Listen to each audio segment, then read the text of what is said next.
Guys, you ready to let the dogs out? What? Do what? Let the dogs out. You know, like, ooh, let the dogs out. Ooh, ooh. Off the Hook, airing on offthehooksports.com. Your home for real news, real opinions, and what really matters about Tennessee athletics. Always available on Apple Podcasts, Spotify, Stitcher, Google Play, TuneIn, iHeart. Like, share, follow, subscribe. Always available wherever you find your favorite podcasts. Here we go. Amanda LaFratta sporting some glasses, and now she's not. She is just changing it up on me. We got a lot to talk about. Get flare? Is that what that is? No, I had a glare. Flare. Well, it was flare. The glasses were flare as well. So here we go. Ron Slay joins us each and every Wednesday. Look forward to that. The Lady Vols with a surprising upset. Tennessee number 5 in the college football playoff, and the latest on Heisman voting, which is about to unfold, and Hendon Hooker is still in great shape. Good morning, Amanda LaFratta. How are you? I'm doing well, Dave. How are you?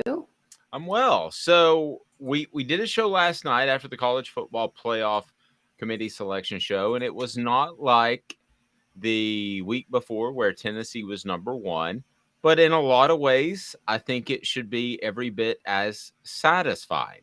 I say that because I thought Tennessee was given proper respect. Please hit the like button. It helps the show a lot. Subscribe and share. We greatly appreciate that, but make sure you pound that like button. Amanda, what did you think about what happened in the college football playoff last night? I mean, I thought that they were very respected. I think that, the college football playoff committee showed that they respect what Tennessee's done. They respect their resume, and they put them higher than some teams that people could argue maybe should have gone ahead. I don't think that there are other teams that should have, but I think they put them at the right spot. I'm glad that they didn't jump Tennessee with Oregon, because I thought that would have been absolutely incredibly dumb. Yeah, I thought that there were a couple of things that could happen. I thought that they could perhaps slight TCU and go with an SEC team like Tennessee that was number 2 in strength of schedule. I thought that their Oregon could get more respect. I thought there were a lot of things they could do from a television perspective to get people talking on the next day, but they really didn't do that sort of thing. And I give kudos to the college football playoff committee selection show, because it seems like they did just rank the teams as they should be ranked, which you don't have to do now. If you don't want to, you can make it the survivor of college football, and the only one that matters is the one at the end.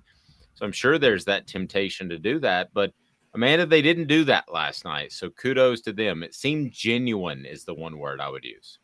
Yeah, I think it's genuine. There was one that really surprised me, because I know we talked about how they want to get, ideally they would want to have one of each conference, but they dropped Clemson down. I mean, Clemson went from 4 to 10, and I understand they lost to Notre Dame and it was, double-digit loss, but my goodness, I mean, they really showed that they don't think Clemson or anyone from the ACC is that good.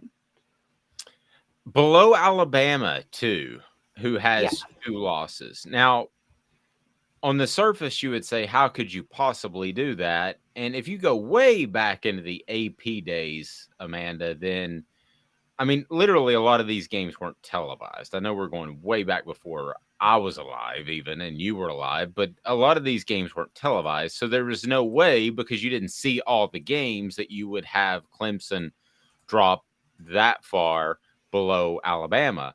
But now all the games are televised. So you watch Clemson, you see that they haven't played anybody really. And you also see that Clemson, they got quarterback issues. And those are 2 big major red flags. I think if Alabama and Clemson played on a neutral site tomorrow, it'd probably be a 10-point spread, and I would take Alabama. You? Yeah, I think the ACC is just not good this year. And they'll have their years where they're good, and they'll have years where they're not great. This one is they are just not good at all. Clemson is supposed to be their front runner. I mean, they look real bad. Everybody over there looks real bad. Brittany says, I think North Carolina could end up beating Clemson if they meet in the ACC championship. I think that is very true. I think there are a lot of teams that we don't talk about that could continue to shake things up. I don't think you need Clemson shook up anymore as far as they dropped. I don't think they're going to be a factor in the Final Four. But, Brittany, you're right. I think that North Carolina could end up beating Clemson if they meet in the ACC championship game. John says, first half I was pumped. I knew it would be close in that third quarter. Man, oh, man.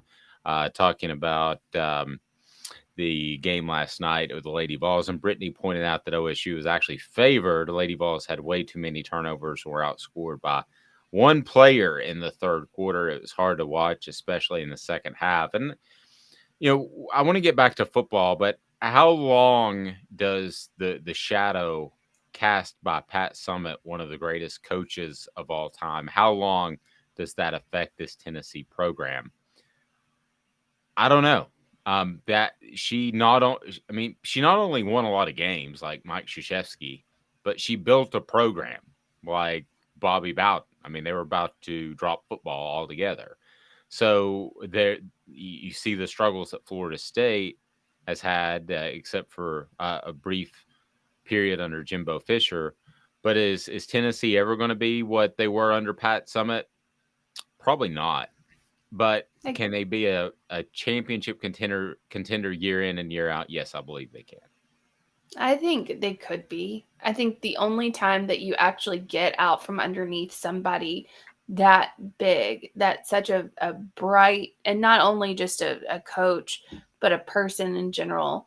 And it's a blessing that she was a part of your program. It's a blessing that she built it. She built it up to be what it is. But the only way that it becomes a great memory instead of just we have to get to this point is when you bring in somebody else that can do what she did. So I'll give you an example. For example, Alabama, Coach Bear Bryant, what he did there, greatest of all time. Everybody considered it, back then in his day. And then now you have, and it was never like that until Nick Saban got there. So if you bring in somebody that can do similar to what, Coach Summitt did, then I think that's where it becomes more of a, when are we ever going to get back there and just enjoy what happened when she was there. The down and dirty at 30. As we get to that, we'll talk about Hendon Hooker's Heisman odds and also Tennessee, their chances of making the college football playoff. I thought looked really good after last night being at number 5. And that is brought to you by our friend Andy Mason. Go to andymasonrealestate.com. Do not make a thousands of dollars mistake. Go to andymasonrealestate.com. He's been in the Knoxville area, him and his team, over 40 years of experience. They are phenomenal. That's andymasonrealestate.com. You'll love them. So Tennessee at number 5. Amanda, paint yourself as a Tennessee football fan and tell me the one scenario that concerns you the most. And that'll lead us into today's tough question. The one scenario that you're like, that could put Tennessee, despite what they do, in serious jeopardy. What's the scenario that you would be concerned about on this Wednesday morning? Michigan, Ohio State, both winning out, facing each other, winning out before they face each other. And then having a triple overtime, because Michigan, Ohio State, they're known for that. I mean, I've been to, I think, 2 of them, and both of them were overtime games. So they're known for that. Having that happen, go down to the wire, that would be the only thing I would think could keep Tennessee out of the playoffs, because I think they would keep both of them if it were that close. Yep. I think that's a concern. TCU winning out would have to factor into that as well. I think it takes a combination of 2 things. I think that Michigan Ohio State game has to be close. And then I think TCU would have to win out. So those are the combination of things that would have to happen. And I could see them taking Michigan and Ohio State and one SEC team. I don't think the Big Ten or the SEC is ever going to get excluded entirely, even if they had a 2-loss team. But could Tennessee get excluded in that scenario? Yes, I think that's possible. I don't really see any other scenario in which that happens. So I think if you're rooting for Tennessee to get in the college football playoff, I think it's pretty simple. You're rooting for TCU to lose, and they do play Texas this week, and that's going to be a tough matchup. And you're also rooting for Ohio State, Michigan to be one-sided. Doesn't matter who you root for it to be one-sided. And then I think the path is cleared. What about Tennessee? Let's say they beat their last 3 opponents, South Carolina, Missouri this week, and then Vanderbilt, by 3 points. Does that create a chink in the armor? I think it does, but if you're Tennessee, I don't think that that's even beating Vandy by only 3 points. I don't see that being at all possible. South Carolina can't stop you. The only one that's close to being able to maybe stop you is Missouri, but on the other side of the ball, they are just awful. So I do not see that even being a possibility. I will say that if that happens, if you only win your remaining games by 3 points, then you probably don't want to go to the playoff. I'm just saying, you probably don't, because if you only beat Vanderbilt by a point or 3 points, whichever way we're going here, either 3 points per game or 1 point per game, if you only beat them by that much, you don't want to go. You do not want to go.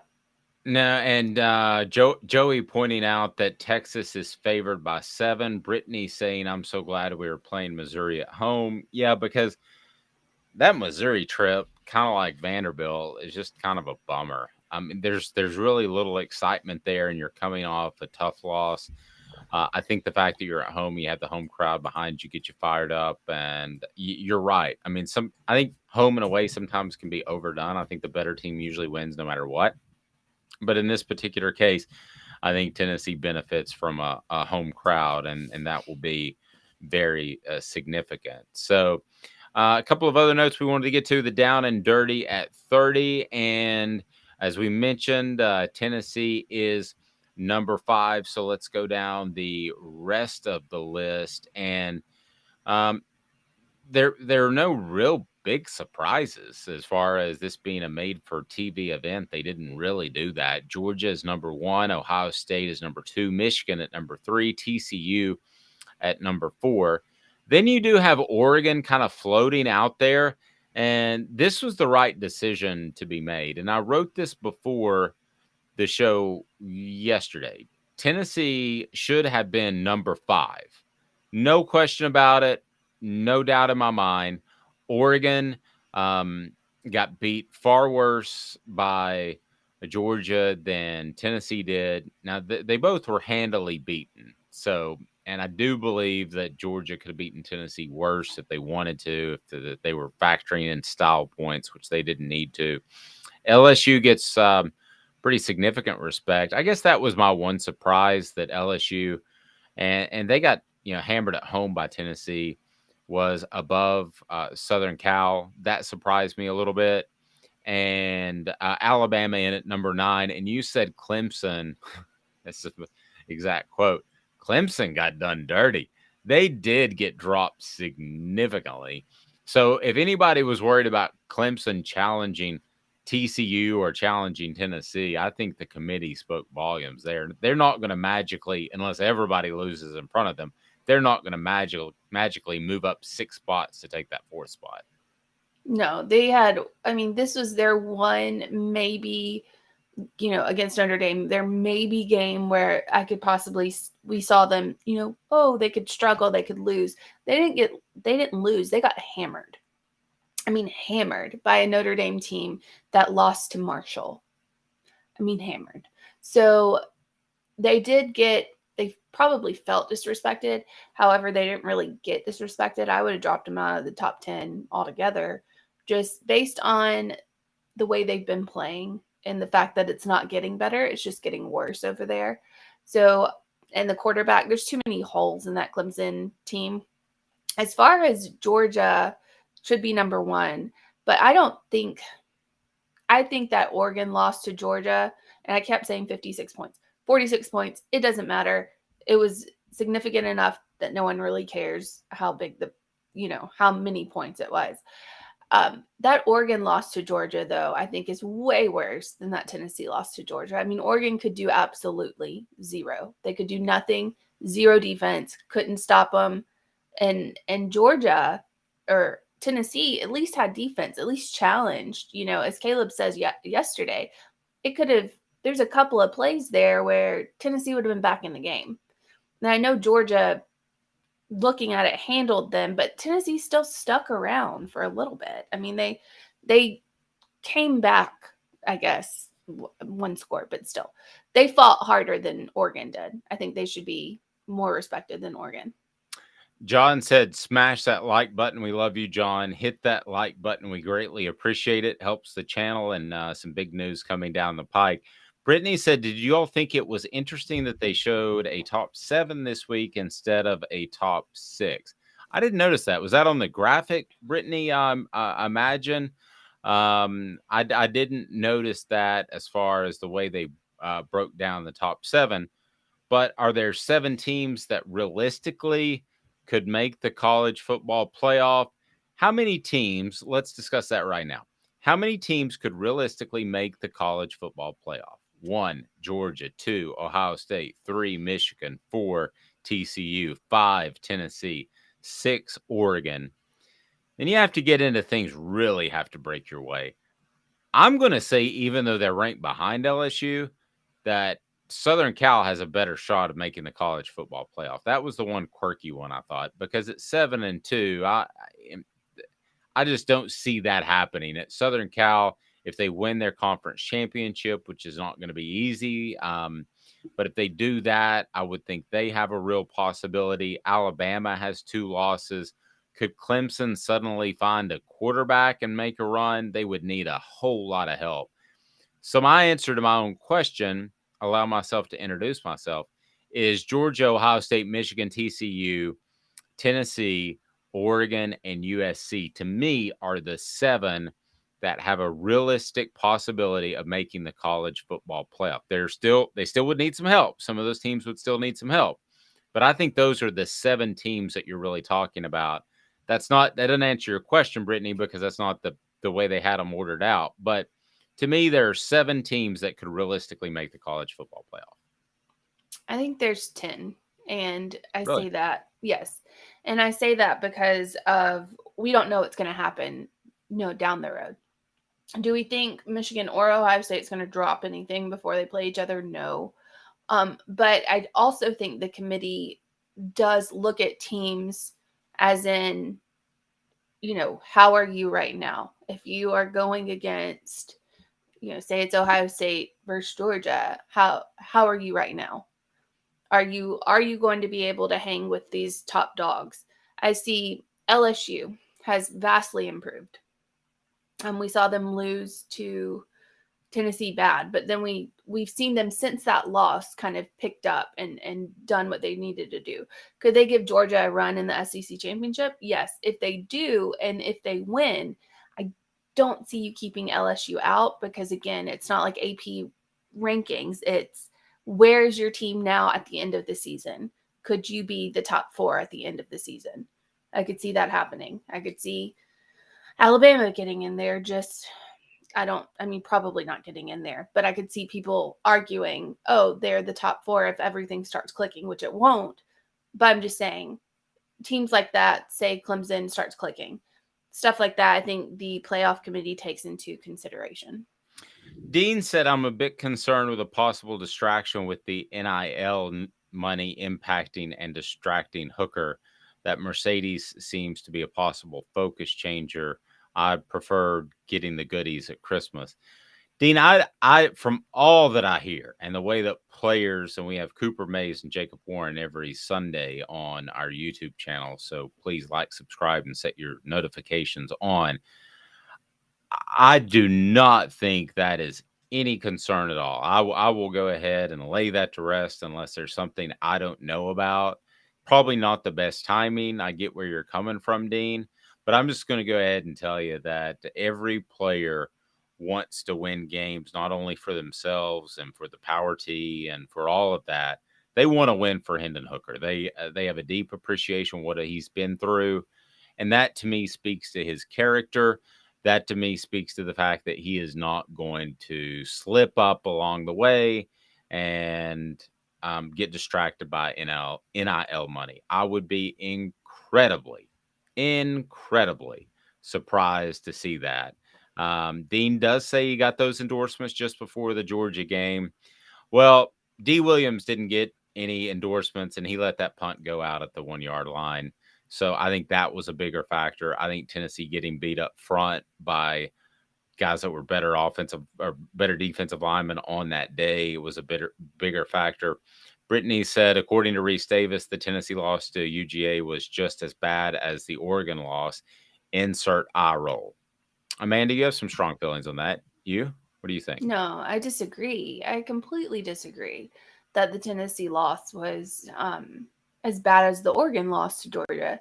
That doesn't make any sense. 46 points versus 14. I mean, first of all, mathematically, clearly not.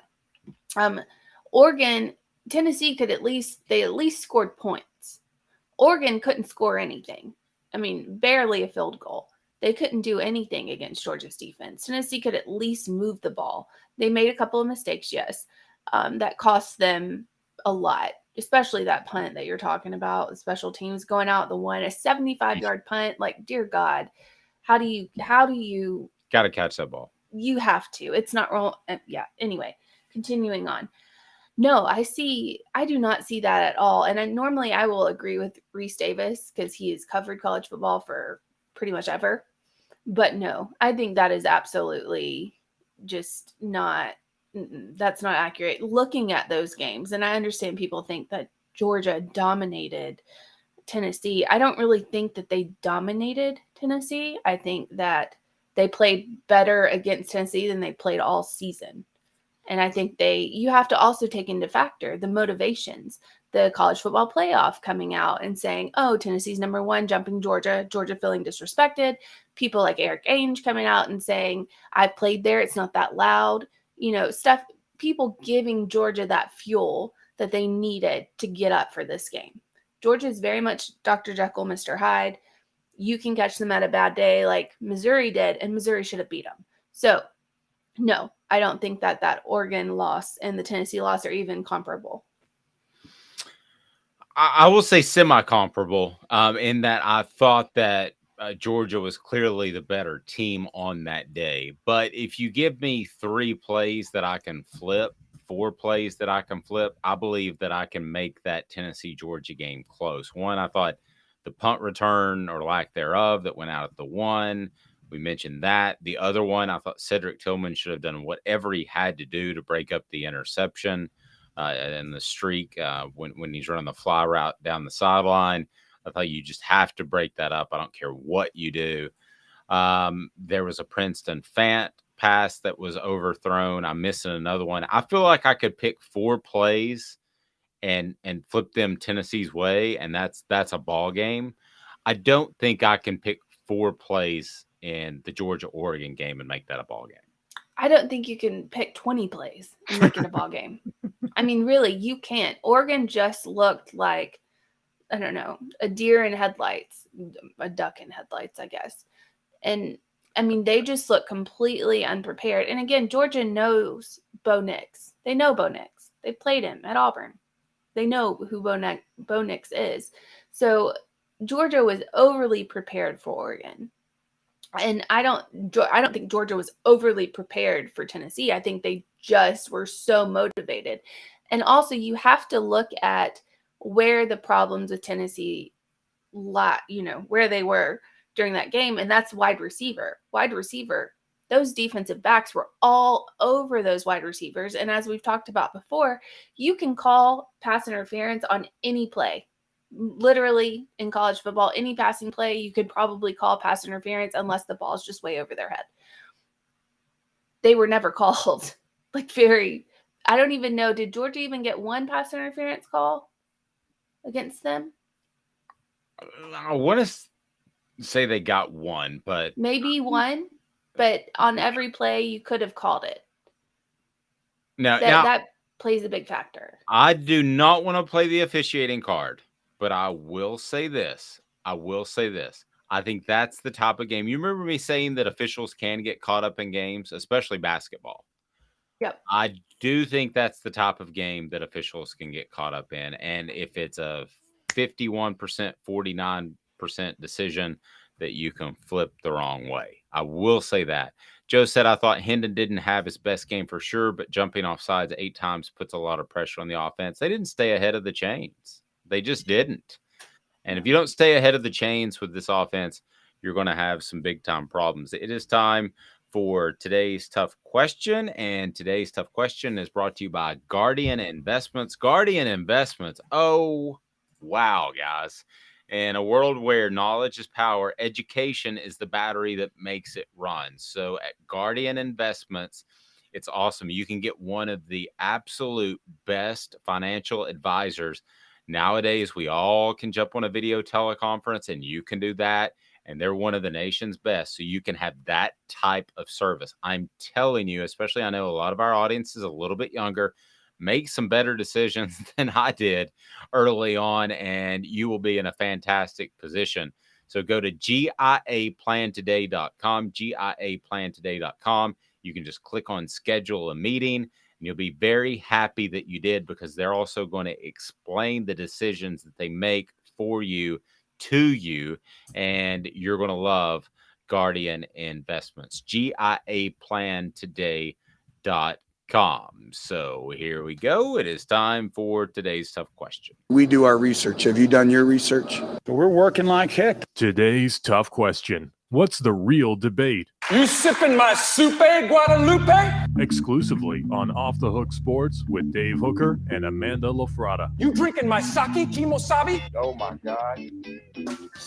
All right, so here is the question. Amanda, I'll let you phrase it because you're way, way, way better at that than me. But something along the lines of today's tough question is, what scenario are you most concerned about in the college football playoff? So let's say close Michigan-Ohio State game, TCU wins out, Oregon dominates, or Tennessee wins out close. And I'll let each and every one of you determine what close means. To me, they should win each of their 3 remaining games by 14 to 17 points. But let's face it, they've played at a high level in most every game except for one. It's tough to do that the whole season. So there we go with today's tough question. You phrase it out, we'll come back, and we'll have the one, the only Ron Slay. So how about that, kids? We'll talk some hoops, too. The Vols are in action, and we'll get his thoughts on football. And somebody knocked us for having Ron Slay talking football. That guy knows his stuff. He played football in high school as well. So y'all can step off. Why Ron would Slay, none of our loyal step listeners. off, people? Yeah. None of our Sorry. loyal listeners. It was just somebody on the Twitter who probably didn't listen. Who's Yeah. excited about Ron Slay? Tell me that on the message board now, because I am. Orange am. Bloods. Yes, Amanda. I love is- Runsley. Orange Blood said, Daniel, yeah, we took what they gave us on curls and comebacks, but just never got enough to get down the field and score. Georgia just kept us managed. I would have liked to have seen a few more of those wide receiver screen passes. I'm not going to start knocking Tennessee's coaches now. I thought there were some adjustments they could have made that they didn't. But we move on. Tennessee still can make the college football playoff, and as a matter of fact, are likely to do so. That's today's tough question, and it's brought to you by our friends at Guardian Investments. Life's about choosing where you want to go and mapping out a financial path to get there. Of course, things don't always go according to plan. An experienced financial advisor can help you avoid potential hazards and find alternate routes. The right financial advisor is there for the journey, helps you plan for what's coming, makes adjustments along the way, and keeps you on track to reach your specific goals. Are you on the road to success? Contact us for a complimentary review to find out. Hey folks, Gary Viles here. I want to personally invite you to North Knoxville's newest sports bar and restaurant. It's Big Orange Phillies, located in Black Oak Center. And yes folks, it's happening in Halls. Big Orange Phillies offers family-friendly environment with homemade meals and the best deli-style subs around. Billiards, darts, jukebox, shuffleboard, and cornhole, and a full bar. We also offer valet parking on weekends and during special events. We even have a covered back patio. It's happening at Big Orange Phillies. We want, we need, and we appreciate your business. Hi, Mike Davis here with City Heating and Air, reminding you to always dare to compare. Our team provides quality local heating and air service, installation, and maintenance across East Tennessee. We use only the best equipment like American Standard heating and air conditioning for your residential, new construction, or commercial needs. Honesty, dependability, and customer satisfaction have been the cornerstones of our business since 1961. City Heat and Air. Dare to compare. This is Al's Dish Barbecue Supply, so come on in and see all the different rubs and sauces we have, plus a complete line of Green Mountain grills. Don't be overwhelmed. We have plenty of help, so you can produce the best barbecue and amaze your family and friends. Barbecue is America's food. We'll do what we can to bring you all the best products. We're Al's Nest Barbecue, where Chattanooga goes to grill.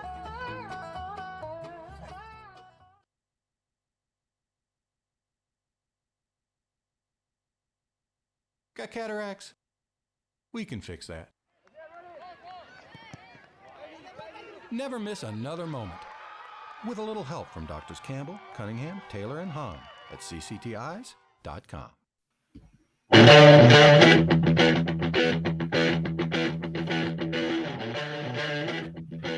It's a lot. Did that get your attention? Was a lot. Yeah, that was a lot. Ron Slade joining us now. Ron, how are you, sir? Hey. I mean, I'm good, man. How you guys sound doing? like Fat Albert, but you're slim, so you can't be saying hey like that. Hey, man, that's all. It's all in the mind, man. You can be whoever you want to be. I want to be Fat Albert this morning. I gotcha. Who is the guy that had the eyes cut out in the toboggan? And man, I forgot, but he had it was like a purple Scully that he had on. I forgot. It was and he had some sort of weird speech impediment where he was like, Uchi Bichi Baba did. And it was anyway. What's happening right now? Hey, every community across America, man, you lock your doors when that guy walks by. But that was funny on Fat Albert. Just saying. We're just being real here. Yeah. Well, speaking of lock your doors, the voice was Bill Cosby, but we don't even want to go there. I mean, you might want to watch your drink as well. But Ron, have you moved on? It was a tough one. It was painful, but have you moved on from the Georgia loss? Yeah, I actually moved on after the game, man. I mean, it was because the fashion that it happened. I mean, this was the first time I think all year you could look at it and walk away from the game and say, man, we were physically handled. You know what I'm saying? From the trenches all the way to the boundaries. I think it was evident what Georgia was coming out to do. It was coming out to show their physicality. We expected them to do that. I just think the response to it was like, whoa. This was something you hadn't seen all year. I think the wide receivers being able to get off the line of scrimmage as they have been, even in stunts and stacking and all of that, it didn't bode well. And then the opportunities you did get, Hendon missed on it, you know, and that had a lot to do with guys like Jalen Carter up front, man, coming downhill, and Spraggins got to look in the mirror, man. I mean, you done had a great season, but Jalen got you. Hopefully you can get that matchup again, man, and take advantage of it. But this was if you're looking at the barometer, man, you got to say Georgia's up here, and they showed the separation and to where Tennessee is. You know, of course, I do think Georgia did play a perfect game in a sense. Also, so you got to take that into account. But man, it's different when you can line up and go man to man across the board and depend on that and say, hey, we're gonna live if they beat us, and if they don't, we're gonna come out on top. And they did that for 60 minutes. So you got to tip your cap, and you also got to tip the cap to the fans for coming out. Like that was serious. Like we've seen Neyland get the rock, and we always hear about Florida. We expect what Death Valley is going to be. That was all right there. That was a hell of a college atmosphere right there, man. You gotta tip your hat to the fans. They showed up, showed out in the rain. When it stopped, like it was everything you want in college football. Please mash that like button. We greatly appreciate that. For those that haven't subscribe and share. And Ron, I look at Tennessee, and I think they're very much like Georgia in the first 2-3 years under Kirby Smart, and in a different way. Now, Tennessee is more explosive offensively, but Kirby Smart was really open and honest. If you remember his press conference when he got hired, he said, we got to get the big guys up front. And I'm talking about those defensive tackles, the John Hendersons of the world, like he played with. Those guys are game changers almost as much as quarterbacks, because there's not a lot of them. Year in and year out in a class, there's probably about 8 to 10 of those big explosive defensive tackles that can change a program. Kirby's gone out and got them. Tennessee has to do that. Yeah, you're exactly right. And you got to look at it like guys like you expect to. And the thing is, you got to get those life change. I mean, those program changing guys like you're speaking about. And they got to develop and buy into what you're doing also. I think that's the biggest thing with Georgia. They've been able to buy in the guys that they weren't able to go get. Because you look at a guy like Walter Nolan, who everybody was grabbing and grasping for, and he's at Texas A&M, and he's barely jumping off the page at times. You know, everybody else having more of an impact. So along with that, you got to be able to develop and get those guys to buy in. I think that's the biggest part of it. But Tennessee, that's it. You know, and I'm on both sides of the ball. You know, you want to be able to create depth there and hopefully have a team that's going against those guys really polish them up. Like, imagine if you could have a guy like Jalen Carter and them going against Tennessee's offense every day in practice in the offseason. They're going to be really, really serious. So, yeah, that's the thing, man. You want to be able to get those on both sides of the ball. I think that was the biggest thing when we started to get – you heard Pruitt talk about it when you brought him in. Like, man, we got to get some beef up front. You know, it was different. So I think you started to see that, and it's trickled over into what Hype was doing, and even being able to run a fast offense. You want to run the ball, you got to have good guys up front, and you got to be able to stop it. You got to be able to stop it with 4 down linemen. So, yeah, you're spot on with that. We think it's Mushmouth. We think it's Mushmouth from Fat Albert. We think it is his name. Yeah. We think it's Mushmouth. And it's like, that's enough. We're like, how do we keep getting back? No, I don't. I didn't watch Fat Albert, so I have no idea. I'm just but you're too young for that too. But it was a very good show. Sometimes I believe we need to celebrate obesity. Okay, so we almost Thanksgiving, baby. That's right. Can't wait. As always, Ron's appearance is brought to you by Zach England of Best and Brock. When it comes to personal injury attorneys, Zach's the best, especially in the Chattanooga area. The insurance companies, man, they're paying out big time bucks to big time lawyers. So you want somebody that can go toe to toe, and that's what Zach England can do. So Zach England of Best and Brock brings you Ron Slay's appearance each and every Wednesday. Amanda? We saw the college football playoff rankings come out last night. We saw that Tennessee is still respected, highly respected, even after that loss by Georgia. What scenario scares you the most when going forward that maybe Tennessee doesn't make it? Which way do you think you could see Tennessee being pushed out? A Georgia loss. A Georgia loss would derail a lot of things. You know, I think everybody else kind of below them falls in place. Ohio State, Michigan, you expect one of those are going to win. You expect Texas to beat TCU, and even if they don't, TCU still got to go and play Utah. Utah's a tough team. You got Washington also. It's just a lot of different scenarios. I think Oregon winning out and winning the Pac-12 doesn't strike fear in my heart. You know, I think with the resume that Tennessee has played with and won those games, I think it bodes well for them. But you're looking at a team like Georgia, say they go and lose the SEC championship and they drop man, it's chaotic because you can't go ahead of them. Like, regardless who it is, you can't go ahead of them. Even if they would have dropped to 2 or 3 and Ohio State moved up, it bumps us down, and you got to ask yourself, what's next? And if Michigan would have beat Ohio State, it's just weird if Georgia loses. We need Georgia to reign supreme throughout college football to make everything else fall in line. So that would be the only thing that would scare me a little bit if Georgia would have taken a L. That's a really good point. Again, Ron's appearance brought to you by Zach England of Best and Brock. Zach's got your back. Ron, putting a loss like that behind you, especially when you're soaring sky high. Yeah. How difficult is that as a competitor? I mean, it's always in the fashion that you lose. I think in this one, as a competitor and watching these guys, the tight-knit group they are, I don't think it's that difficult. I think it's more so of, man, let's hurry up and get back out there, especially the leader of the group, Hendon, which, man, he just missed on a couple of throws that he's normally made. You had Tillman, you had Fant, you had Brule, like you had those guys open and you just missed it like by a yard, you know what I mean? Which is, when you get in those big games, the margin of errors, it shrinks. So you got to be able to be on point with those, and you saw Stetson Bennett on there. So me personally, I would take this on my shoulders, not telling him to carry the whole burden, but I'm going to be like, hey, man, I'm going to be better. I apologize for that, y'all. Y'all held y'all on. You know what I mean? I could have made some better plays.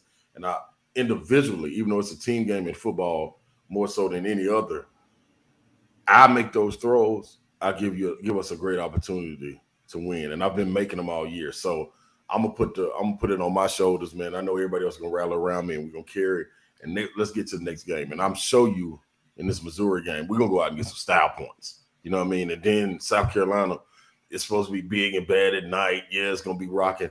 Watch what I go up here and do, even if I got to use my legs. I know they don't really want me to run, man. Listen here, we balls to the wall. We're going all out. It ain't no ifs, ands, or buts about this. So I think it's kind of easy because of the mistakes that were made were things that they could control. If it was just they just got pushed around all day and didn't have opportunities, then you're like, oh, shoot, I don't really know what we're going to do if we got to see them again. But it's almost like, man, we want to play well enough so we need them one more time.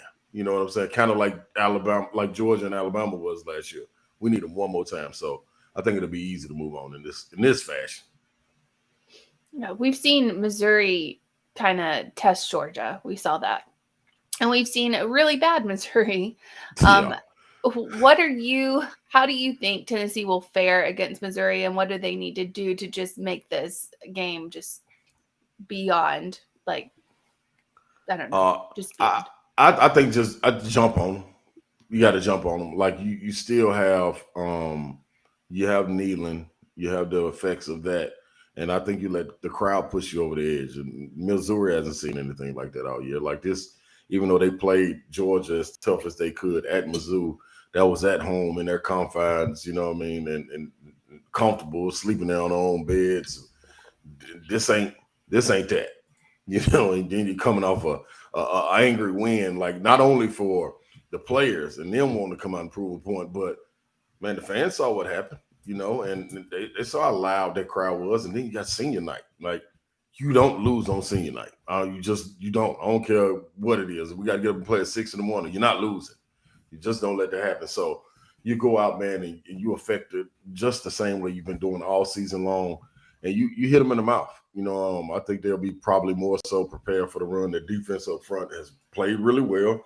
Got to tip your hat to them, but y'all ain't seen this. And if you think you gonna come to us and do what Georgia did, you sadly mistaken. You ain't got them dogs. You know what I mean? Even though their little legs are short, they had a little nice biting punch. Missouri ain't even got no tiger. They're the Missouri Tigers and don't even have a tiger. I didn't even know that. So what do they have? They're ligers. They're lying about being tigers. So they're liger. That's what I done came up with. I'm just gonna stick with that, because how do you not have a tiger? You're a tiger, but you ain't got one. I'm a documentary guy, and I watched a documentary on ligers. Do you know what a liger actually is?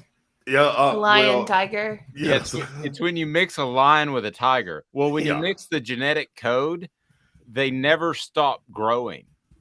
What? So eventually their body breaks down because they just keep growing past 800 pounds. It's a terrible thing to do to a pet's soul. It is awful. Now, see, I'm a Napoleon Dynamite fan. You know what I mean? That's one of my favorite movies. Right. So, I love that, and I love the reference, but let's not start a Liger community because it's bad. Well, guess what? That's part of it, though. That's exactly what you got going on with Missouri. Like, they're growing so big defensively, they can't hold them in, so they're just going to explode, and it's over with. You get them on out the way. They got to deal with us. You know, we're just going to eject them. I absolutely love how you brought that back around. I would have never dreamed you could work in Napoleon Dynamite and bring Missouri back into it. That was like Norm Macdonald-esque right there. That was very impressive. If you have a question for Ron, get on board now. Dean says, in your heart of hearts, do you think Tennessee's ready for the national championship this year? You know what? I think after seeing what you're only good as your experiences when you're able to step into them. I think that national stage playing at Georgia was a great precursor of what is to come if you were to get on that stage. Now, imagine you're playing in Atlanta or you're playing in New Orleans and you got half and half. You know, that's a big difference than going to somebody's home field and it being that ruckus. Like, that was number one versus two. Like, it couldn't got no bigger. It couldn't have got any bigger. You know what I'm saying? With the hype around it from the media or whatever it may be, outside of a 2-week or 3-week build-up for a national championship. That was as big as it can get. So I think that experience, they haven't seen that. But I do think now that when you get to those situations, you have something to reach back for and you can say, hey, man, we've been in this spot before. It's different when you say, hey, man, we're in the locker room. Dog, we down 20, man. We got to fight back. Everybody looking at you like, dude, are you crazy? How we going to fight back on this stage? We ain't never been here. But now you can reach back and be like, hey, man, we were down. You know, we came out and we played different in the second half. We just needed certain things to go right. Now you can look at it. So I think experience is the best teacher. Now they do have that experience. I do think they're ready for a national championship. And also, I don't think everybody in the country is like Georgia. Like, you're just not going to see that. The next one up was Alabama. And you see where they are. You got the best two players on both sides of the field, and Alabama still couldn't get it done. You got Bryce Young, the best offensive player in the nation. Will Anderson, the best defensive player in the nation. Alabama's never not came together as a team and steamrolled people. They've never had to rely on talent to try to go and get their victories. Now they're relying on talent on both sides of the ball to try to carry them over the hump. Georgia got that talent, what Alabama usually has, and rolls. You know what I mean? And then the way Stetson Bennett playing, like, you're not seeing that anyway. That's what I'm trying to say. You're not seeing that no more. So once you get back to it, you make the adjustments that's needed and hopefully you come out on top. So it's crazy that we talked about Napoleon Dynamite because I watched a show last night and I noticed the bad guy. And I was like, he looks really familiar. And I was like, that's Pedro. I can't even watch this show anymore because Pedro's the villain in the show. I was like, we're done. This Pedro, I'm not even scared. Like, I'm done. The vote for Pedro. It had to vote yesterday, too. That's funny you was watching it. Hey, Amanda, I know you got a question, but I'll tell you this. Now that you work in the business, the show you need, and I thought of Ron last night because I was thinking of what to talk to him about today. You need to start watching news radio. It is one of the most underrated sitcoms of all time. So, and now that you're in the radio biz, news radio. Is it new? No. It's old. It's before cell phones. So they're actually picking up the phone and stuff. But it's got Phil Hartman in it. It's got the guy from The Kids in the Hall in it. It is Joe Rogan is in it, and he's about 24 years old. Wow. It is, and Amanda, you need to watch it too. Now that you're kind of in the biz, but the vibe around it, they just mimicked it perfectly. One of the most underrated sitcoms of all time. I'm sorry. I'm gonna watch that in off season. The only problem is right now Yellowstone about to start up. So, you're a Yellowstone guy? What? One of the best. Oh my gosh! The Dutton Ranch. Put me on the Dutton Ranch. I had a boss that was really into Yellowstone, and I got her one of those like pullover things, and she called me and she said, I got the present. Thank you very much. That was nice. And I said, do you like it? She said, you didn't have to do that. Which that means she didn't like it. See, I would tell you, yes, you did have to do that. I appreciate it. Thank you. Thank you much. Go ahead, Amanda. I'm sorry. We saw, right before this Tennessee-Georgia game, we saw the college football playoff come out and say Tennessee's number 1, Georgia's number 3.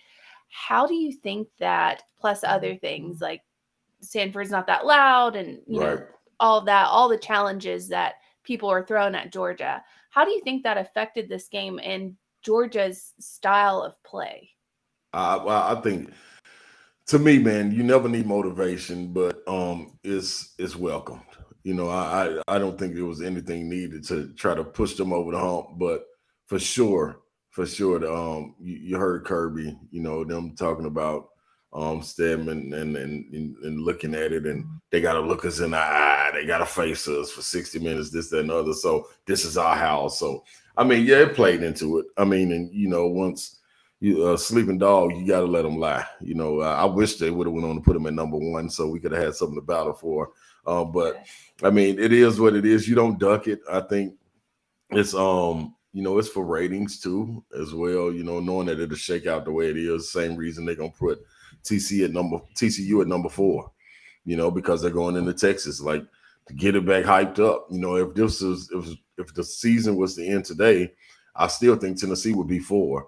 And TCU would be on the outside looking in with a gripe at 5, So, but the way it's still got weeks to play, you put them at 4. They go down to Texas. It's hyped up. Game days there. It's like, what we gonna do? So, I think, man, Georgia really used that. And when you got guys that are real dogs, that's all you need. You're looking for anything. Like, I used to sit on the baseline and make up things during warm-ups about people on the other end of the floor that they were talking about my parents or they talking about my brothers and sisters. Like, I was just making this up in my head. Like, I did this all throughout my pro career and everything. So when people were warming up, I would be walking along back and forth along the baseline, just looking down like, who am I picking out? Like, who been talking about me? And that's what you need. You need a little extra motivation.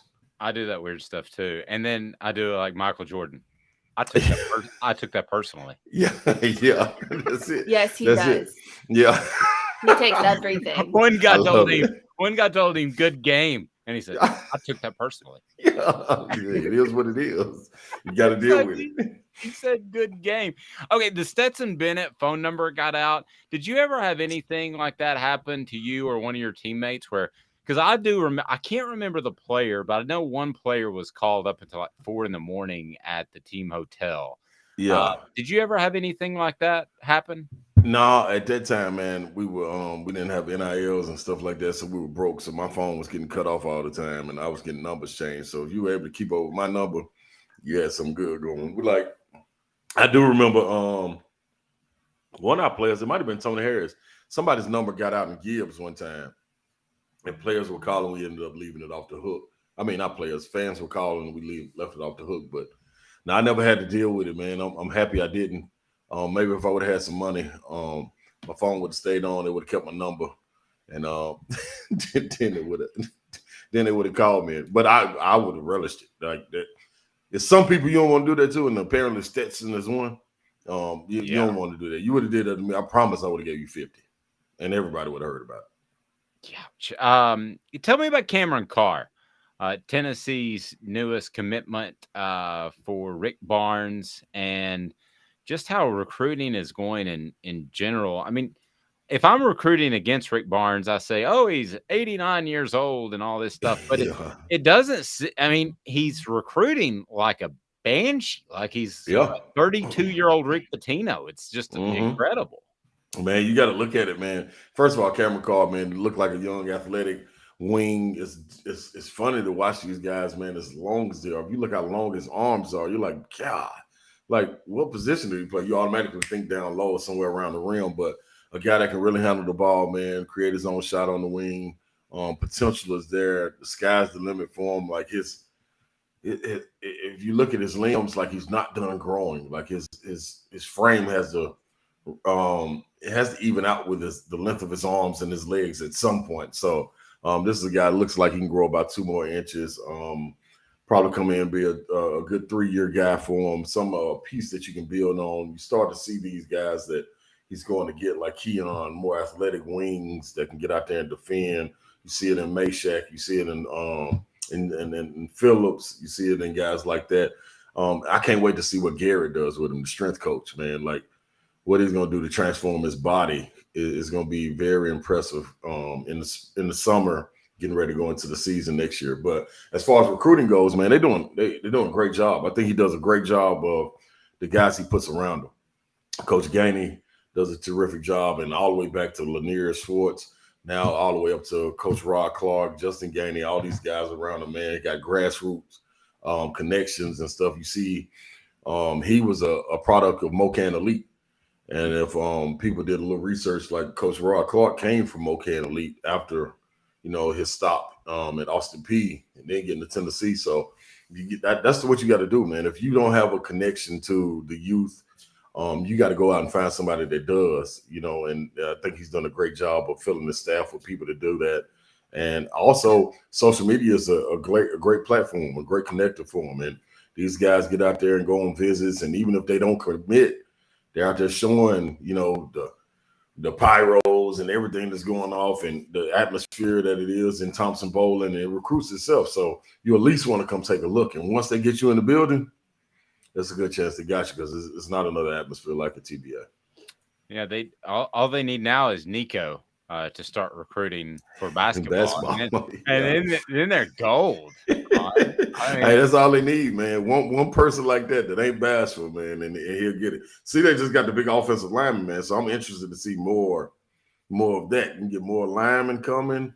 Like man, you'll be surprised. As rare as it is, guys playing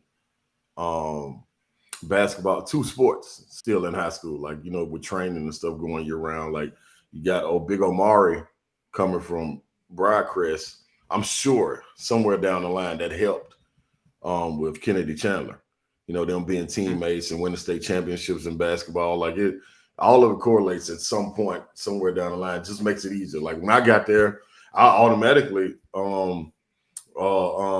was attracted to John Henderson and Buck Fitzgerald, Reggie Ridley, all these guys, because they went to Pearl Cone. Even the guys being at Carson Newman, they were from Pearl Cone. So you look for comfort, and if you can see a familiar face, that'll help a lot. Buck Fitzgerald, the player who ended Steve Spurrier's career at the Swamp by breaking up that pass in 2001. Yes, he did. My guy, baby. Yeah. I think he was going to Mark Gaffney that play too. Yeah, a little bit of trivia for our listeners.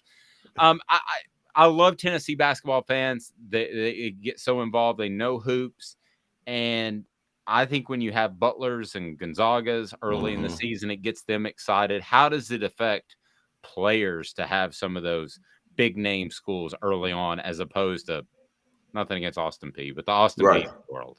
No, it's good. Yeah, like I think you also work those smaller schools in too as well, because you want to be able to get out there and game like situations and work on things. But then at the same time, reverse side, you want to be able to go play rich tradition schools like Butler in basketball and Gonzaga, Michigan State, and people like that. Like that's what you want to do, because these are the guys you done came up with, playing high level AAU with, and you go in and out, and you want to finally count for something, on this stage, and you want to see where you measure up to. It's different when you're going playing against one of your peers that's in your age group, but it's also different when you play against Michigan State. They got a 5th-year guy that's 22 years old that's in the paint, and when you go in there, you at 18, and you take that bump a little different than they're going against an 18-year-old that you bodying and dunking on. Like, you got to get your butt up off the court after then and knock you down, and respect it. And it ain't nothing you can do except get better. So you want to have that, man, to be able to test and see exactly where you are, especially guys that are physical, and it's different brands. This is like they almost should have a preseason tournament, NCAA tournament. I think that would be cool too. Just going into the season, make 6 to 8 teams and just go for a free fall, man, and get ready. And then you can get into your non-conference schedule and see how that goes. But before you get into the season, but I think that'll be a real good test. Hopefully at some point, they can get these teams matched up and get to kind of see where you are. What's the ceiling, do you think, for this Tennessee team, and who is the most important player getting them there? Oh man, that's loaded. You would hate to have Zakai go out, without question, because it changes the pace of the game, man. And I mean on both ends of the floor, offensively and defensively. He's one. I think we're starting to see what Tariq Key really means. Tariq Key means to the team in those times when you can't score and Santi is getting denied and can't knock the shot down. You got Tariq Key right there. Josiah, he's always been one for me. He's always been a Swiss Army knife that you can play at the 4, you can play at the 3, you can play at the 2, especially defensively, that can keep the team going and keep them jailed in. When things go haywire, you get a free throw. He's the guy that I expect to see gather up the team. Hey, man, let's get this in order. Boom, bam, build, hold everybody accountable, and you move on. The one thing I got to see, and maybe it was game 1, but I want to see a little bit more. They had the outside shot going against Tennessee Tech. Olivier, I got to see that fire burning in his belly, man. Like, to come off of injury and kind of be forgotten about a little bit in all the preseason picks and things, like, I don't even see nobody mentioning them. Like, to me, that's what drove me my senior year. I was like, damn, y'all forgot about everything I did. Like, y'all left me off all preseason SEC lists, and like, man, I was 13 coming off my sophomore year. I just got hurt my junior year. Like, y'all forgot I was average about 19, with 2 other NBA picks on our team. So, that right there will fuel me, and I hope it does for Olivier. I want to see him exert himself a little bit more, and hopefully, it will show, and especially in SEC play when you're playing against bigger guys. I think it's kind of hard preseason, pre-conference when you playing against guard-oriented teams, but that's my thing. If you're in Nashville, or everybody streams now, you've got to listen to Ron Slay at 104.5 The Zone. He's with Britt Doherty and Don Davenport in the afternoon and does a fantastic job. Ron, we certainly appreciate you as always. Have a blessed day, and thank you for your time, sir. Appreciate it, y'all. Go Vols, baby. Thanks, buddy. It's Ron Slay. Slay, nice enough to join us. Brought to you by Zach England of Best and Brock, a personal injury attorney that can match those big-time insurance companies that have big-time attorneys. So, again, Ron Slay's appearance brought to you by Zach England of Best and Brock. If you're in need of any sort of personal injury attorney in the Chattanooga area, they will take care of you. So, Amanda noticed that I looked a little bit different a couple of weeks ago. Do you remember this? Do you remember? I was wearing glasses. Why? Oh, yeah. Yes, because it was right before it was time for me to get my LASIK surgery. So I've got that. I'm not wearing glasses any longer. I'm not wearing contacts. And it's because of Campbell, Cunningham, Taylor, and Hahn. They are absolutely unbelievable, and they're local. Nowadays, what they're doing is people will advertise in a community like East Tennessee or Knoxville, and what they'll do is they'll just fly doctors in. They don't really get to know you. Campbell, Cunningham, Taylor, and Hahn, whether it's cataracts or whether it's, in my case, LASIK, they get to know you. So Campbell, Cunningham, Taylor, and Hahn is still local, and that's hard to find nowadays. More to come, including this day in Tennessee sports history. Give me 2 minutes. Campbell, Cunningham, Taylor, and Hahn. I can see.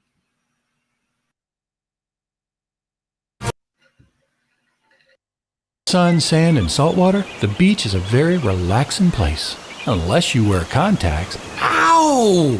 Open your eyes to the best the beach has to offer with LASIK vision correction from Campbell Cunningham Laser Center. Hey folks, Gary Viles here, Viles Automotive on Callahan Drive. I've been selling cars here in East Tennessee for 27 years. In that time, I've come to realize it's not about the car.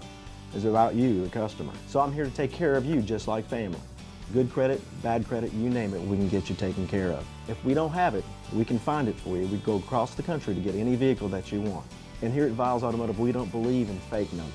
We just give you great deals. And as always, we want, we need, and we appreciate your business. Do you want to own the more that owns every job? Then get to Vassey Lawn and Garden in Cleveland and get you a Toro. I'm David Vassey, here to talk to you about Toro. With a Toro Zero Turn, you'll get more out of every minute and you'll reach the finish line faster. At Vassey's, we like to say, no matter if you're mowing 3 acres a week or 11 lawns a day, homeowners and business owners alike find confidence in equipment they can trust from top to bottom. Vassey Lawn and Garden, Highway 60 North in Cleveland. Man alive, it's worth the drive. This is Steve Rain. I own the Midnight Oil and Michelin Tire Direct service station here in Ottawa. It's not a fancy place, never has been, but it's a clean place with clean restrooms and good folks who work here. We sell gas and fix cars, nothing glamorous, but we love what we do and we're going to keep doing it for a long time to come. There's not many real service stations left, and that's a shame. We're the guys just like the guys back in your hometown.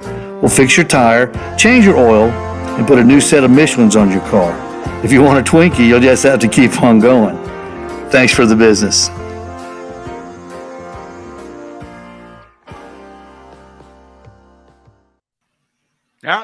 Welcome back. It is time for This Day in Tennessee Sports History.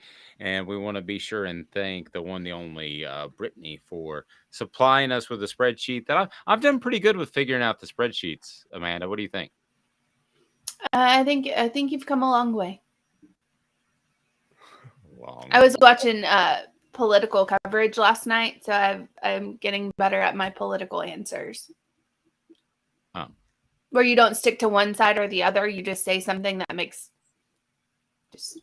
it makes sense, but it doesn't take a stand. Is that what you're saying? Exactly. Well, I hope for those out there that voted and had serious concerns about the issues, and one was in my family, I hope things worked out for you. But I'm not going to take a side here, nor ever publicly. I think I understand what you're saying. I did it again. That's right. You bring up a good point there. You do. Do I? It's a great point. That should be explored further down the line. This Day in Tennessee Sports History is brought to you by Nutrition World. Go to Nutrition World. And Nutrition World, don't be afraid of that acronym supplement store that isn't going to provide you what you need. Nutrition World is not like that. They make sure that all their supplements are absolutely top notch. We're not talking run of the mill with that acronym store. We're talking nutritionw.com, nutritionw.com, and they bring you This Day in Tennessee Sports History. This Day in Sports History, putting things in perspective, exclusively on Off the Hook Sports with Dave Hooker. You're so old. When you were a kid, rainbows were black and white. And Amanda LaFratta. New kids on the block just called. They wanted you as a backup dancer. You know, Brittany does a great job of giving us some really old ones. But what I'm most concerned about is there a point in which, Amanda, is there a point in which, like, they've all happened during my life? Am I going to be that old? I mean, I hope not, because there's things that happened in the early 1900s, and I think they'll still be in there. Thank you. You're welcome. Feel better about that. Was that your politically correct answer number 3 in the past 30 seconds? Absolutely was. November the 9th, 1991. Wow. The Miracle at South Bend. Number 13 Vols trailed number 5 Notre Dame 31-7. It's a blocked field goal. A Floyd Miley returned the ball 85 yards for a touchdown. Andy Kelly was 24-38 for 259 yards. And the Miracle at South Bend happened on this day back in 1991. Wow. So I know a good friend of mine, Mike Stoll, who I was in his wedding, offensive lineman in that game. I know he is celebrating today. He celebrates it each and every day. If you talk about one of the top 5 games in Tennessee football history, that deserves to be up there, no question. Have you ever given up on a game, Amanda? A team that you were following, that you enjoyed, and that you gave up, and you said, I'm going to go do something else. Have you ever done that, and has it ever bit you in the rear? I have, and it hasn't. I gave up on that game because I saw the year before as one of my first in-person football memories. I think I've told you about the 1998 Notre Dame Tennessee team. I've never seen more talent on a football field than that game. And in 1991, I'm curious if anybody remembers this game. Yes, we do have somebody. Was that a safety? Yes, add 2 points. But that game is one in which I was in 1991, so I would have been 17 years old. I said, you know what? I'm going to go out, and this is before DVR and all that stuff. I said, I'm going to go out and play football with my friends because they need an all-time quarterback, and nobody slings it around the yard like Dave Hooker, is what I said. No, right.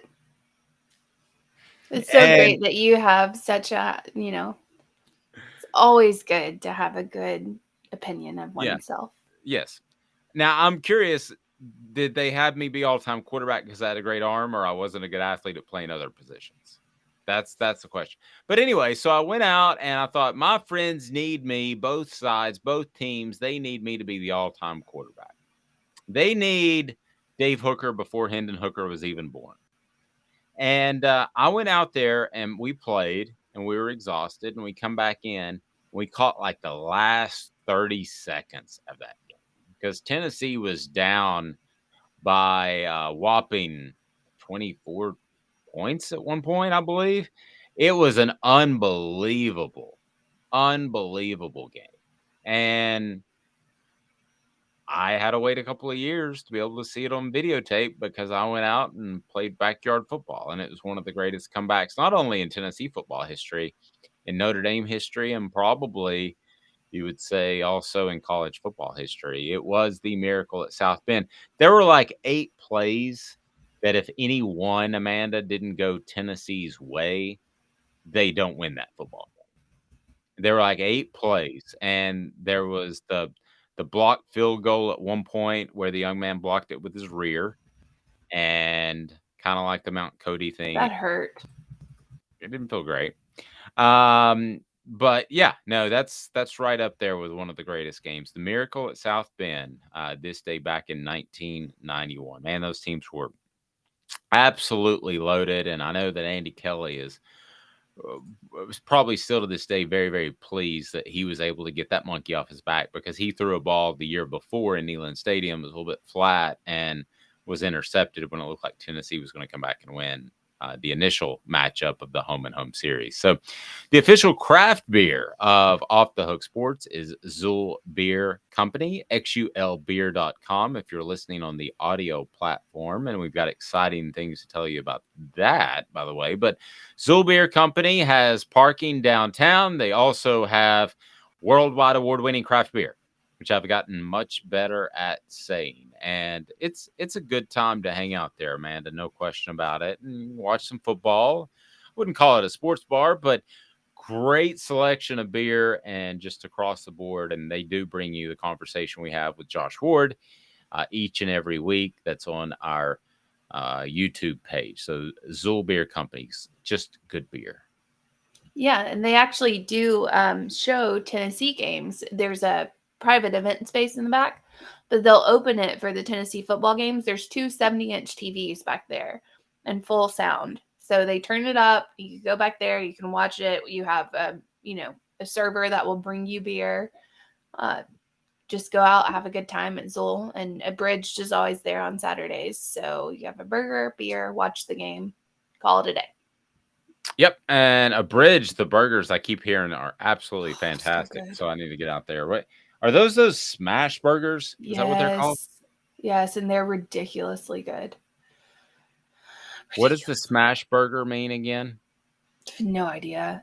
It means it's good. I think it means when it's too big to fit in your mouth, so you have to smash it down. Maybe. Yeah, See, Dave, you already knew. So I don't know. I guess it was a bit of a rhetorical question. My apologies. I guess it is. Our friends at Pedigo Chattanooga want to remind you that you don't want to buy an e-bike online via e-commerce because you won't have service. And Pedigo of Chattanooga is your home of a family-owned and locally owned e-bike store. And with Pedigo, you know you're getting the best. You're getting the Cadillac of e-bikes, and you know they're going to last the longest, and you know you have service. If you buy one online, you're not going to have that. So that's why you need to go to Pedigo Chattanooga. And if you happen to take a long weekend and just want to tool around, Pedigo Chattanooga is a great way to get around town because parking, like most places downtown, is absolutely horrible. Brittany said she was born 18 days after that game. 18 days after. So you're coming up on a birthday, Brittany. Jeremy Lincoln thanking his mama with a big butt to block the kick. That's exactly what it was, which probably means the kick was a little bit flat as well. Yeah, probably. I don't think a butt 6 feet in the air. So yeah, that's a high rear. it is. But to be honest, if I had to block a kick, I'd probably try to do it with my butt. You would try, or you would hope that it would be your butt? I would try with my butt. I think that would be probably my best shot. We need to do something special for Brittany. On November 27th is her, I believe, 23rd birthday. Is that right, Brittany? So we'll do something special for you. We look forward to that. I think it's fun. And you're pushing 24, right? Yes, I just turned 36, but yes, pushing 24. I heard a little nugget from someone last night that's pretty interesting, I thought, to shift topics on you for just a second, but I think you'll find this very interesting. So Peyton Manning left the Indianapolis Colts because they didn't think he could play any longer. And I know somebody very close to Peyton Manning's family that thought that he would never have the grip strength to be able to throw the football. They thought he was permanently damaged, and that Cooper actually had a similar condition, and it was part of the reason he didn't play because of the stenosis in his neck. So they said at the time, this was before he came back and played for the Broncos, he could barely shake somebody's hand, much less grip a football hard enough to throw it. So I had somebody tell me that was very, very, very close to the family, said he's not going to play again. Now, he ended up playing with the Denver Broncos, probably, he had a great season, but the year he won the championship was a shell of himself. And I thought he did a fantastic job of maximizing what he had. But I heard a little birdie say that now they have a shakeup in Indianapolis. And now you have Jeff Saturday replacing Frank Reich, which is just bizarro because Jeff Saturday he was supposed to be at ESPN the day he was announced as the new head coach. So that's pure stupidity. But I had someone tell me that Saturday is willing to do that and be an interim coach because he thinks that Peyton Manning might be interested in the GM spot. So if you're Peyton Manning, would you be more interested in running your Omaha Productions? Because that thing has gotten vast. I know you can delegate and have people work for you. Would you rather do that and the Manning cast, or would you rather run an NFL team? Amanda, which would you prefer?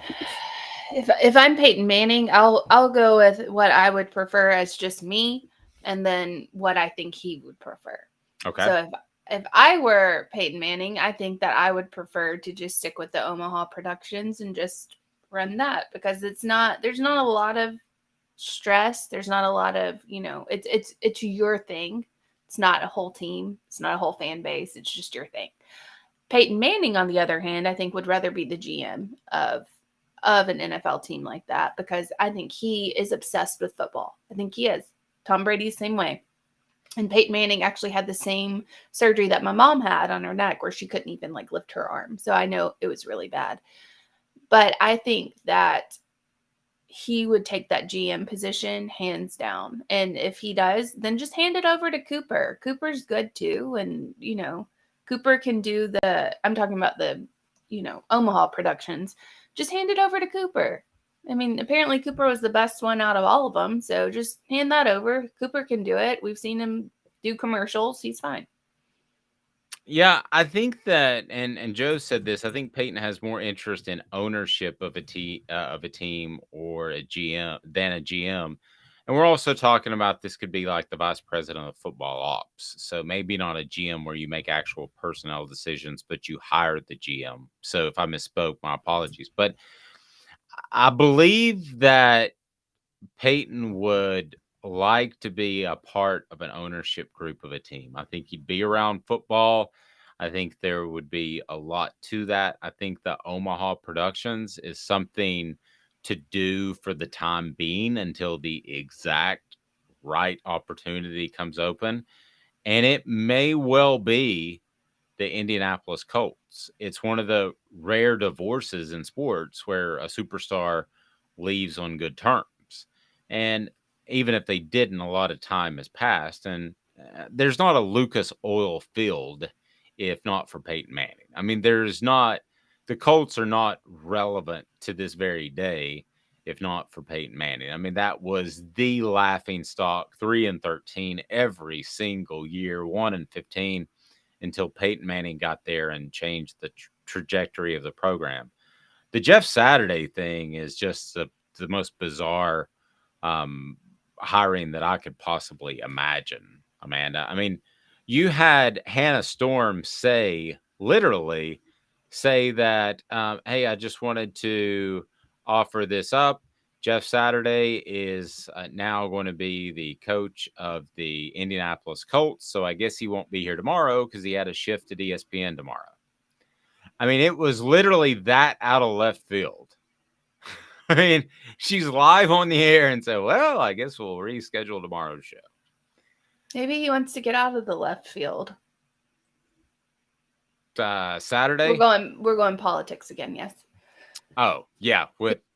Are you saying that ESPN leans left? No. No. Joe also saying GM is too scrutinized for Peyton.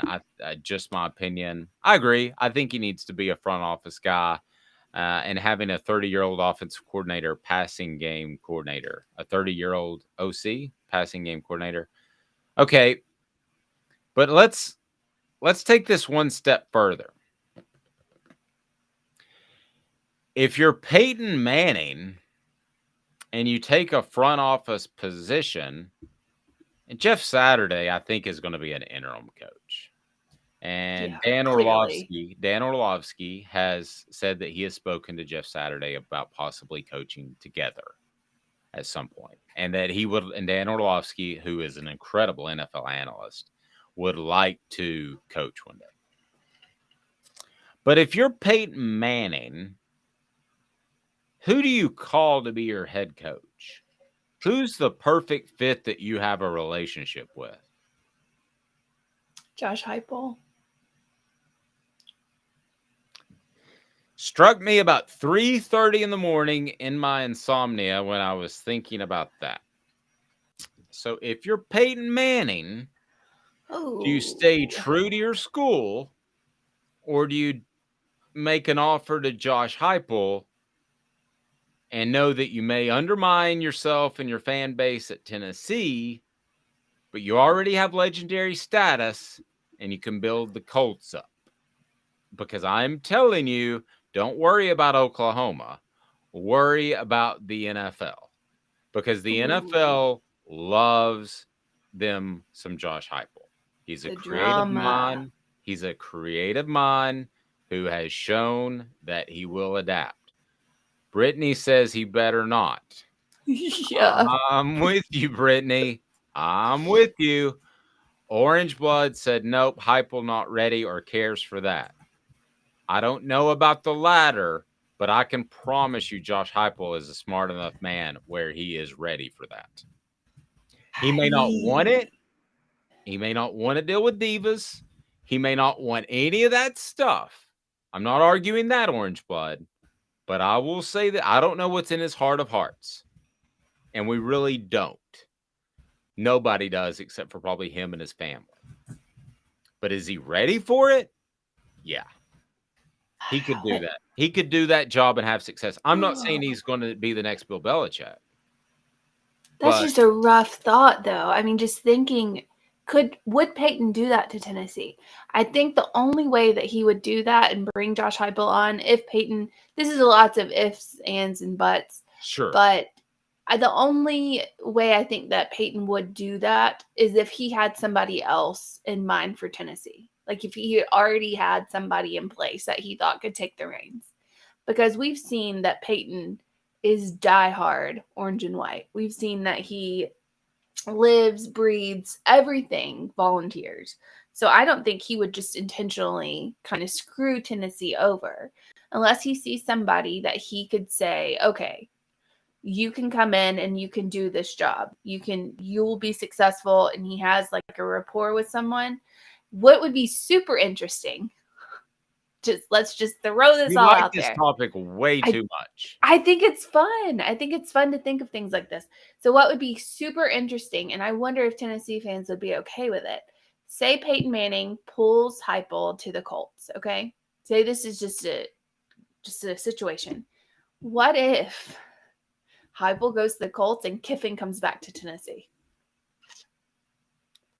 That's a big what if. Those are a lot of what ifs. Brittany says, time to change the subject. Let's move on. This is giving me severe anxiety. Again, this is Brittany. This is a 1 in a million chance of happening. I don't want to scare anybody. But if you take a job in a front office position and you want to be an owner one day, you have to make the best hire for you. But would Tennessee fans be okay with Kiffin coming back? Just asking. If Heupel leaves, would you be okay with Kiffin coming back? Because you know you're going to win. One of our very valued and beloved clients actually still says to this day, he says, I wonder what would have happened if Kiffin stayed, and I kind of still like him. So, yes, I think there are some people. I don't think Tennessee's administration would ever go that route, but they should.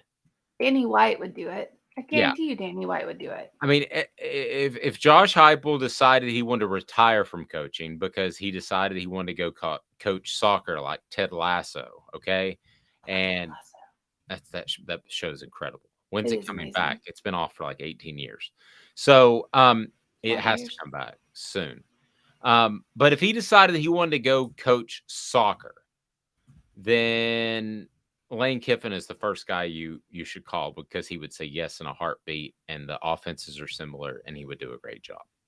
But I don't think, as Joe said, the power brokers at Tennessee wouldn't let Kiffin back. I don't think. That's what Joe said. Joe, I think you're correct.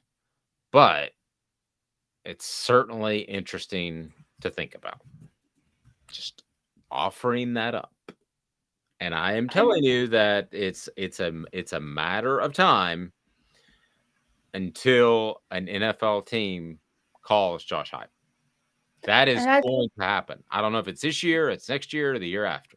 It's going to happen. And I think the NIL, though, also makes college, like coaching college, a little bit closer to the NFL. I mean, it does. It's, I've said that once you pay the players, and I'm not saying I agree, I disagree, whatever. We're keeping that out of it. But once you pay the players, that's when they turn into divas. Once they are making the money, there's no incentive, unless they're just good people who grew up like loving football and loving the team that they're on. There's no incentive to listen to coaches or whatever else, unless their dream is to go to the NFL. But if all they're looking for is a paycheck, then you're coaching, the NFL caliber divas in college already, because they're already making money. So there's really no incentive for them to listen and get better, because they're making money already and in the millions of dollars. Well, it goes back to the comment, not ready for that he would be ready for the X's and O's, but not the rest of the mess. Well, college football could be on the verge of messes with money flying around left and right. It very well could. I mean, if you think Hendon Hooker picking up a Mercedes-Benz of Knoxville endorsement deal is rare and out of the norm, that's only going to get bigger and bigger, especially in a place like Knoxville. And I pointed out before, which is a perfect mix for NIL because they have corporate money and there's nobody else to really root for. So you don't have the competition that you have at other places. If you're in Atlanta, you have to decide between UGA, the Braves, the Falcons, the Hawks, where you want to spend your money in terms of marketing dollars. In Knoxville, if you want to be aligned with a sport, there's only one. Yep. And I will say this. Do I think Josh Heupel would be ready for that sort of mess? Absolutely. Because he's handled the NIL incredibly well. I don't think it's any more complicated. Now, I would rather, me personally, and I believe Josh Heupel feels this way as well, just purely based off people I talked to. But again, I thought Lane Kiffin would stay at Tennessee until they fired him, and that wasn't the case. But I will say this. I would rather be a college head coach. I think there is still some mentoring of young men. Now, that's not as strong as it used to be because they come in as divas and they're getting paid, and it's not quite like it was. But Jalen Hyatt's a prime example. That guy was off the rails 16 months ago, thought he deserved to catch a bunch of touchdown passes. Didn't happen. He changed himself as a man, in part because Josh Heupel offered that sort of guidance. Yeah. So there is still some of that. But is it as big as it used to be? No. Because a lot of these players come from, not a lot, but some of these players come from really bad backgrounds where they're not making any money coming in. They come from, relatively, some of them, poverty. So their goal in life with football is to get to the NFL and make a bunch of money. That's their ambition. That's their drive. They go to college and already make that money. That ambition's gone unless it's for like more than just money. Joe says, I think the NIL has helped him more as a recruitment strategy and helped him recruit maybe better than he was able to at UCF. Completely agree with that. He's managed it very well. I think he could manage free agency in the same way. But it's not supposed to help recruiting. Not supposed to, yeah. Owl's Nest Barbecue and Craft Treats brings you message board bingo. So if you are able to tell us what message board that this post was on, then what fan message board, then you can win either a barbecue pack from Owl's Nest Barbecue there in Ottawa that has all the rubs and the sauces and has everything you need, including the Green Mountain grills. And or you can choose, if you have a pet, you need to choose Craft Treats. We'll go ahead and tell you that, because with Craft Treats, they have the chill pills that'll help with your dog's digestive issues or anxiety issues or arthritis. By the way, Thaddeus, on the chill pills, we gave him a little ramp, which I said I'd never do. And he said, you can take that ramp and shove it. And he just jumped on the bed last night by himself. Well, in a few days or a few weeks, when that hip gets to hurting again, he's going to want to have that ramp back. He'll have the chill pills, and they're available at Craft Treats, and holistic, fantastic treats for your pet. Don't forget, you save 20% at checkout with the exclusive code Off the Hook. Again, the exclusive code Off the Hook. Message board bingo. We got time for one. Make it a good one, Amanda LaFratta. Wow. My wife and I met one of our current commits' parents at a swingers get-together this weekend. What? Yep. Their son told them some of the recruits are worried that not only is blank spying for this school. You mean swing dancing, right? No, we don't. But that the Hill decommitment is an elaborate scheme for Hill to get in with our recruits and start pushing them to A&M. The player says their recruiting has been so bad they are desperate. Level 2, so take it for what it's worth. Brittany says, oh my gosh, I saw this one. Well, I guess you have anonymity if you admit you're a swinger on a college football message board. Not the way I would go about it, but still. Yeah. So Brittany knows. Brittany, I'm making you ineligible. But, all right, can we get a hint? Gene says Ole Miss. It could actually be Lane Kiffin. No. Gene? No, it's not. It's not Ole Miss. Do we get a hint? It's not Ole Miss. 10 seconds and a hint. Orange. Orange. And deals with A&M. Burnt orange.